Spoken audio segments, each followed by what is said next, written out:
everybody, my name is Jens Larsen. You can make your own scales and you can use them to create some really beautiful but also a little bit out there sounds.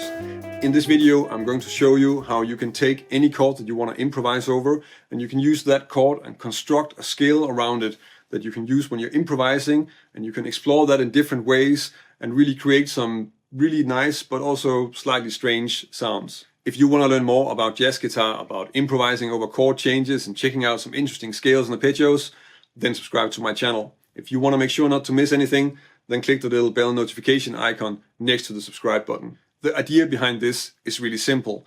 If you take a C major 7 chord as an example, then one scale that would be sort of an obvious choice to improvise over that would be a C major scale. So that means that we have C, D, E, F, G, A, B as the notes that we're using when we're improvising.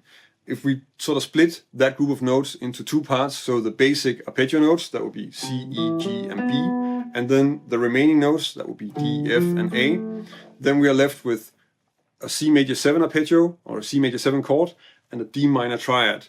So in that way we kind of split the scale up into chord tones and non-chord tones, and the thing that you need to realize here is that the notes that are not chord tones in this case actually form a chord. The way this works is then that I'm going to take the C major 7 chord that I want to improvise over, and then I'm going to combine it with another chord where I'm using all of those notes as non-chord tones or leading notes, and the combination of those two chords are going to be the scale that I want to use. So of course you can do this in a way so it sounds kind of close to home, and as you can see you can also use this and then just end up with the major scale. So I'm going to try to pick some chords that are going to be a little bit more out there, because the point of this is to create a scale that sounds really different so that we get a new sound that we can use when we're improvising, and that's really an important part of why we're doing this. In this case I'm using a C major 7 arpeggio, and then I'm going to combine it with a B flat minor 7, so that's B flat, D flat, F and A flat. So now we have an 8-note scale and we don't have any common tones between the C major and the B flat minor. That doesn't have to be the case. You can of course construct this so that you get a 7-note scale. In this case I just ended up with an 8-note scale. I'll maybe do a later example where I'm also just quickly going to cover a 7-note scale. The scale that I end up with, if I play it as a scale, will be this one.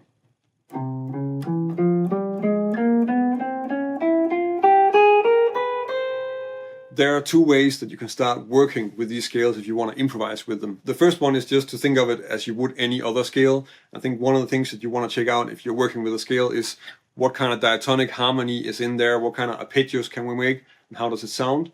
So if we do that for this scale, so if I start building the diatonic triads, then I get a C major, a D flat major, an E diminished, F diminished, and then we get sort of this top part of a C7, and of course also the same top part of a D flat 7.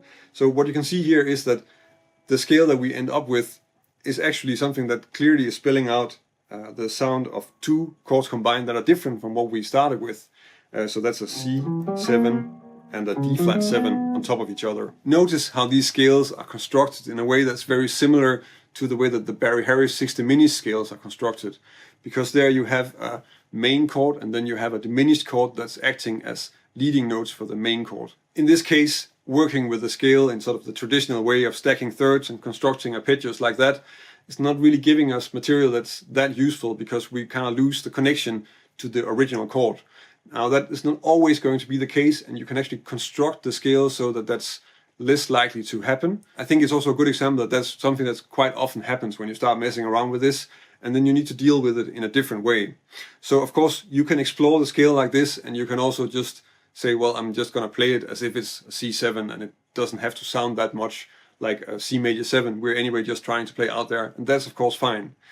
But there is another approach also that I use probably a little bit more when I'm working with this type of lines and these type of scale constructions, and that is sort of shifting in melody between portions of each of the chords that are constructing and making up the scale sound. So the idea behind this is actually just to improvise and then use fragments of C major and then fragments of B flat minor arpeggios, and in that way create lines. And a line like that could sound something like this.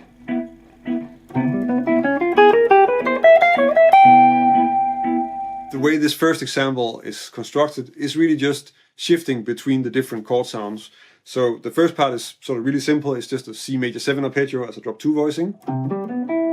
Then an inversion of a B flat minor arpeggio from D flat. Then another C major 7 arpeggio and an inversion from the 5th. And then here I start mixing up a little bit more, so I'm not using the entire set of notes from the B flat minor, so I just use the F and the D flat. And then 2 notes from C to resolve. So the way I'm thinking is a little bit like the B flat minor is there to create tension, and the C major 7 is something that I use to resolve the sound of what is going on. The second example is already opening this up a little bit, even though I do start with a C major 7 arpeggio, so, and then B flat minor arpeggio inversion.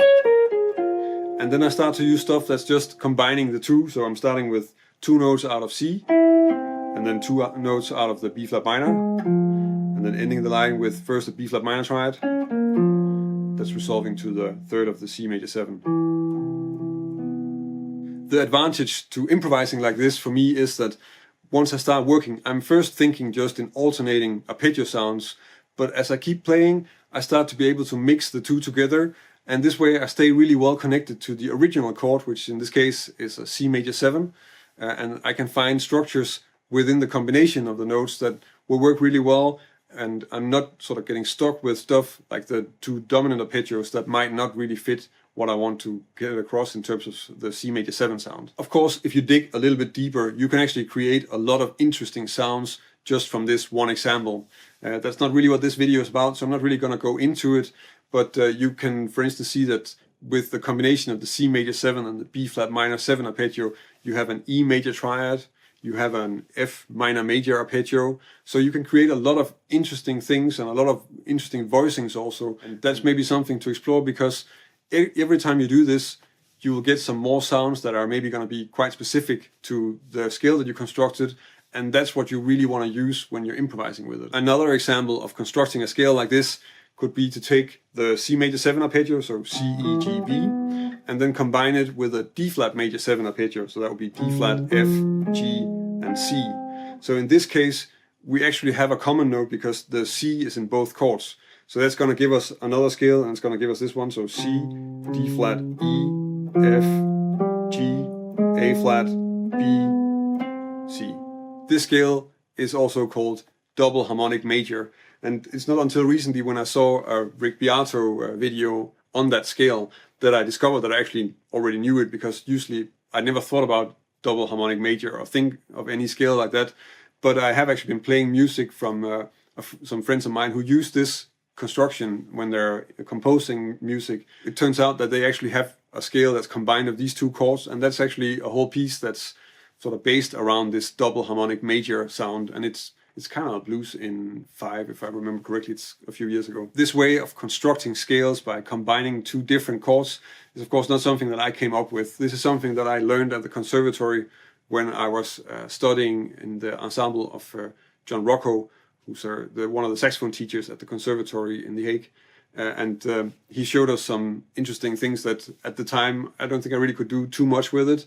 Later, as I just talked about, I was presented with some material like this, and we used it in music as well, and then it started to make a lot more sense. I think it's a great way to create some really outside and spacey lines, and that's also how you want to use it. So when you use this, don't look for consonant solutions, really. Don't look for stuff that's a little bit strange and out there, because that's what you want to use it for. You already have plenty of material that's going to sound inside and work really well, and then you can better just start focusing on the normal scales that you anyway have in your playing. So this is really just for some effects and for sounding strange and surprising. Do you work with scales that you create yourself? And if you create scales yourself, do you work with this method, or do you have another way of constructing the scales? If you do, then leave a comment. And I'm of course also curious, if you do work with this method, then do you have sort of a great combination of chords that you work with, and why is it great? I think there are a lot of things that are open for discussion around this. It's not a method that I actually see discussed a lot online, but it is something that is used quite a lot. So it is worthwhile checking out, even if it is sort of outside and maybe more in the special effects and the strange sounds department, because we need those as well, and it's nice to just throw them in there once in a while. Do you want to learn more about jazz guitar and this is the first time you see one of my videos, then subscribe to my channel. The videos that I publish on my channel every week are on finding some solid methods and good strategies to check out all the interesting things about improvising and jazz guitar in general. If you like this video and you want to help me keep making videos, then check out my Patreon page. It's because of the support that I get from my patrons that I can keep on making videos every week. And if you join us over on Patreon, I can also give you something in return for your support. That's about it for this time. Thank you for watching, and until next time.